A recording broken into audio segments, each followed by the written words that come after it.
दोस्तों ये बालेन शाह हैं और ये बालेन शाह की पूरी कैबिनेट है। और बालेन शाह और उनकी कैबिनेट पर एक कहावत बड़ी सटीक बैठती है कि अधजल गगरी छलकत जाए। अब दोस्तों ये कहावत ये पूरी कैबिनेट और बालेन शाह पर क्यों चरितार्थ हो रही है ये मैं आपको आगे बताऊंगा, लेकिन उससे पहले इस पूरे कैबिनेट के उम्र पर एक बार नजर डालिए। दोस्तों स्वर्णिम बघेल वित्त मंत्री हैं, 40 साल के हैं। शिशिर खनाल विदेश मंत्री हैं, सिर्फ 40 साल के हैं। बृजराज भक्ता श्रेष्ठा ऊर्जा और जल संसाधन मंत्री हैं, 40 साल के हैं। सुनील लमसाल भौतिक और संरचना 35 साल के हैं। शोभिता गौतम कानून मंत्री सिर्फ 30 साल की हैं। सीता बड़ी महिला और विकास मंत्रालय संभालती हैं, सिर्फ 30 साल की हैं। बबीता रावल संघीय मामलों की मंत्री हैं और सिर्फ 32 साल की हैं। निशा मेहता स्वास्थ्य मंत्री हैं, सिर्फ 38 साल की हैं। सुष्मिता पोखरेल और इन शिक्षा मंत्रालय संभालती हैं, 29 साल की सिर्फ है। और इसके अलावा खड़क राज पौडेल ये पर्यटन मंत्रालय संभालते हैं और सिर्फ 40 साल के हैं। विक्रम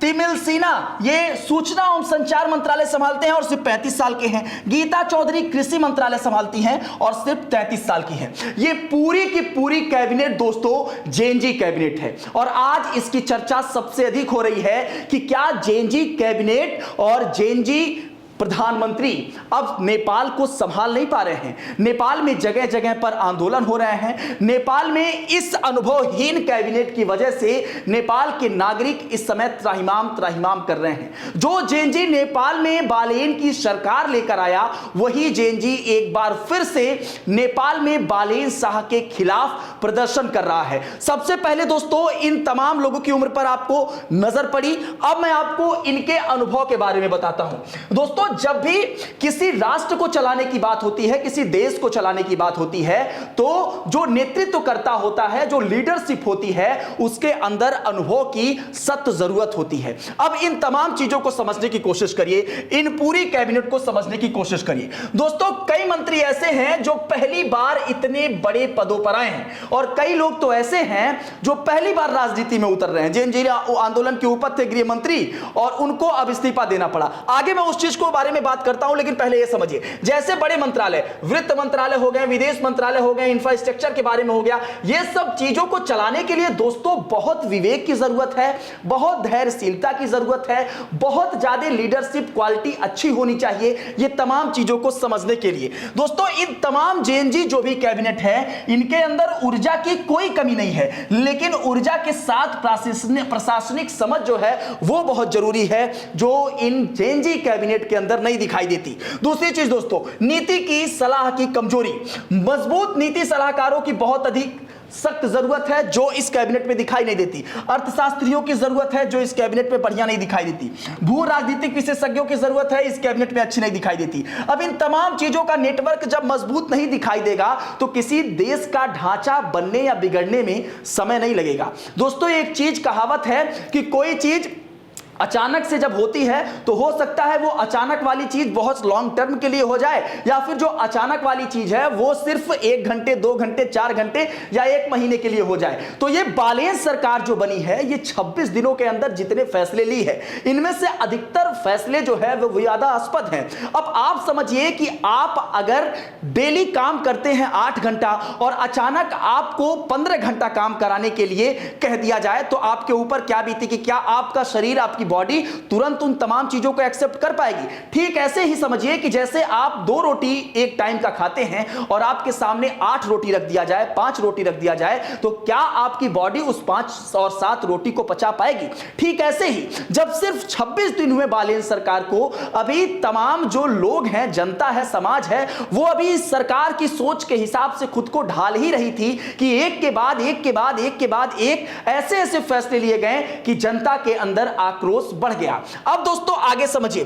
दोस्तों कई बार ऐसा लगता है कि जो बालेन सरकार के फैसले हैं वो एक्सपेरिमेंट किए जा रहे हैं। ऐसा लगता है कि ये वाला फैसला अगर कारगर साबित हुआ तो ठीक है, नहीं होगा तो फिर वापस ले लिया जाएगा। इसके अलावा दोस्तों इससे क्या होता है जब ये तमाम अनुभव की कमी आपको दिखाई देती है तो होता क्या है? इससे होता यह है दोस्तों जो पॉलिसी कंसिस्टेंसी है वो नहीं रहती। जो नीति निरंतरता के लिए बनाई जाती है वो नीति सही तौर पे काम नहीं करती। इसके अलावा दोस्तों हर निर्णय पर विवाद जल्दी खड़ा हो जाता है और इसका जीता जागता सबूत तो आप देख ही रहे हैं इस समय जो नेपाल में चल रहा है। कोई भी फैसला लिया गया उसके जल्द ही उसके विरोध में एक बड़ा आंदोलन शुरू हो जा रहा है। गृह मंत्री के जल्दी इस्तीफा देने की बात, गृह मंत्री भी इस्तीफा दे दिए। अभी 26 दिन हुआ, 2 मंत्री जो है वो इस्तीफा दे चुके हैं, श्रम मंत्री भी इस्तीफा दे चुके हैं, उनको भी हटाया जा चुका है। तो इन तमाम चीजों को आप समझ रहे हैं। अब मैं आपको 3 फैसले बताता हूं कि बालेन सरकार ने 3 वो कौन से फैसले लिए हैं जिसकी वजह से बालेन सरकार का तख्ता पलट हो सकता है,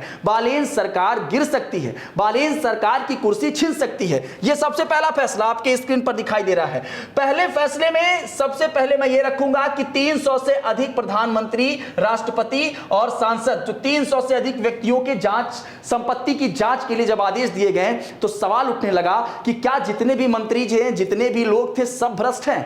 अब दोस्तों सिर्फ 26 दिन हुआ बालेन सरकार को बने और 26 दिन में 2 मंत्री इस्तीफा दे चुके हैं और एक मंत्री जिनका नाम है सुदन गुरंग, इनको भी इस्तीफा देना पड़ा। ये तो गृह मंत्री थे, एक बड़ा विभाग संभाल रहे थे। अब गृह मंत्री का इस्तीफा देना क्या समझाता है? ये समझाता है कि जब आपके सरकार में जिनको आपने कैबिनेट बनाया है, जब कैबिनेट बनाने से पहले आपने उनके बारे में तहकीकात नहीं की, तो आप अब किसके बारे में तहकीकात करने जा रहे हैं कि 300 मंत्रियों को, प्रधानमंत्रियों को, राष्ट्रपतियों के जो संपत्ति है उसकी जांच होगी। सबसे पहले तो आपको जांच अपने सरकार, अपने कैबिनेट के बारे में करनी चाहिए थी कि आपके कैबिनेट के जो लोग हैं क्या वो सही हैं, गलत हैं। श्रम मंत्री भी इस्तीफा दिया और फिर गृह मंत्री भी।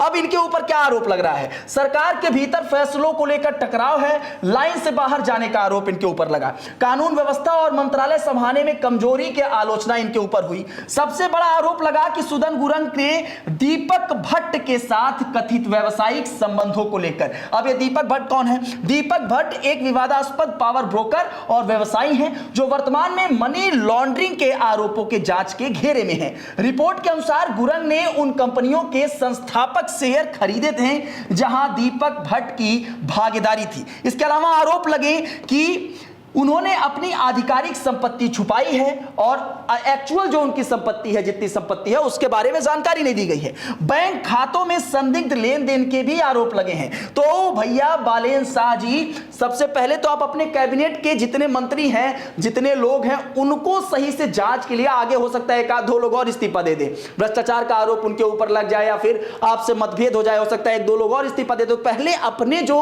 लोग हैं उनके इस्तीफे और उनके संपत्तियों की जांच पहले कराइए। 300 लोगों के जो जांच है वो तो होते रहेंगे, पहले सरकार तो सही रूप से चलानी शुरू हो जाए। दूसरा फैसला दोस्तों उन्होंने क्या लिया? दूसरा फैसला लिया कि बालेन सरकार द्वारा राजनीतिक छात्र संगठनों पर प्रतिबंध लगाया जाएगा और उन्हें 60 दिनों के अंदर भंग कर दिया जाना चाहिए। सरकार का इसमें तर्क है कि ये संगठन शिक्षा की बजाय राजनीति और हिंसा का केंद्र बन जाते हैं। अब दोस्तों आपको मैं एक बात की जानकारी दे दूं कि बहुत सारे ऐसे नेता हैं जो छात्र राजनीति से पनपे हैं और फिर वो आगे चलकर बड़े मुकाम हासिल किए हैं। तो अगर उनकी छात्र के जो एक भविष्य है, उस भविष्य की राह को आप काट देंगे तो छात्रों में प्रदर्शन करना, छात्रों में आक्रोश होना, ये तो लाजिम है। और ये तो वही लोग हैं, वही जेन जी है, वही छात्र हैं जो आपको आज कुर्सी पर बैठाए हैं बालेन शाह। अब इस चीज को समझिए कि इस फैसले का क्या असर हुआ। इस फैसले का असर यह हुआ कि सरकार के खिलाफ इस समय जेन जी और छात्र संगठनों का भारी विरोध शुरू हो गया है।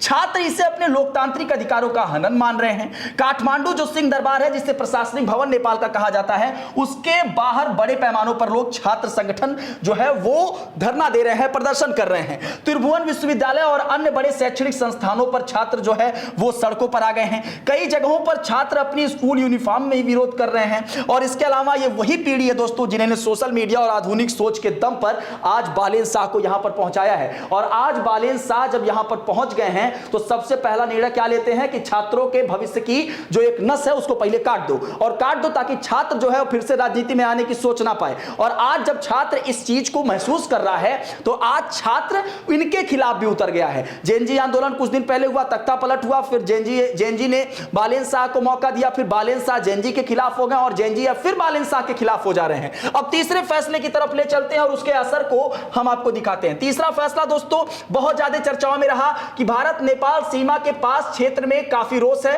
कारण है कि भारत के भारत से कोई सामान 100 रुपए से अधिक नेपाल में नहीं जा सकता। इसके अलावा भारतीय करेंसी की अगर बात करें तो 63 रुपए से ज्यादा का सामान कोई नेपाल में लेकर एंटर नहीं कर सकता। अब इसका असर क्या हुआ? इसका असर यह हुआ कि नेपाल और इसके अलावा भारत का जो अंतरराष्ट्रीय बॉर्डर है और सीमावर्ती क्षेत्र है वो तकरीबन 1750 किलोमीटर का है। 1750 किलोमीटर के 5 राज्यों को कवर करता है, और जिसमें आपका उत्तराखंड आता है, जिसमें वो बिहार आता है, जिसमें उत्तर प्रदेश आता है, जिसमें पश्चिम बंगाल आता है, जिसमें सिक्किम का कुछ इलाका आता है। तो ये तमाम इलाके जो है इससे प्रभावित हो रहे हैं। और प्रभावित हो भी क्यों ना, कि अभी तक जो नेपाल और भारत के बीच जो सीमावर्ती इलाकों का रिश्ता चलता था वो इधर से लोग उधर आ जाते थे आराम से, इधर से लोग उधर जाते थे आराम से, कोई सामान किधर से भी खरीद के लेके आओ, कोई दिक्कत परेशानी नहीं थी, छोटे मोटी खरीदारियां होती रहती थी। लेकिन आज जब 63 रुपए और 100 रुपए वाला रूल लागू हुआ है तो लोगों को जब 1 किलो चीनी लेने जा रहे हैं तो उस पर भी उनको दिक्कत का सामना करना पड़ रहा है। असर यह हो रहा है कि सीमा के दोनों तरफ लोग रोजमर्रा की खरीदारी के लिए एक दूसरे के बाजारों पर निर्भर रहते थे।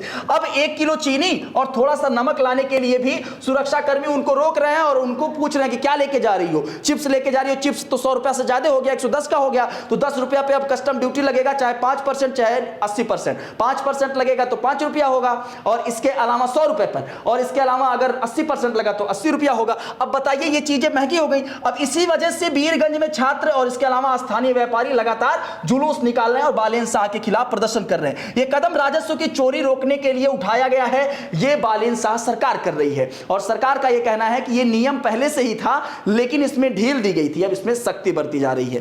दोस्तों ये 3 नियम हैं जिसकी वजह से आने वाले समय में हो सकता है कि आप देखें कि बालेन शाह की कुर्सी चली गई है और तख्ता पलट हो गया है एक बार फिर से। बहरहाल बालेन शाह की सरकार 26 दिन हुए बने, और 26 दिन में बालेन शाह ने एक से बढ़कर एक ऐसे फैसले लिए जिसकी वजह से बालेन शाह के खिलाफ इस समय नेपाल में भारी मात्रा में आक्रोश है, और छात्र संगठन जो उनको पीएम बनाया वो भी अब विरोध कर रहा है। इस पूरे विषय पर आप क्या कहेंगे? अपनी प्रतिक्रिया जरूर दीजिएगा, और इस विश्लेषण पर आपकी क्या प्रतिक्रिया, इस पर भी अपनी प्रतिक्रिया दीजिएगा। बने रहें यूथ नेशन के साथ, मैं था आपके साथ विक्की सिंह।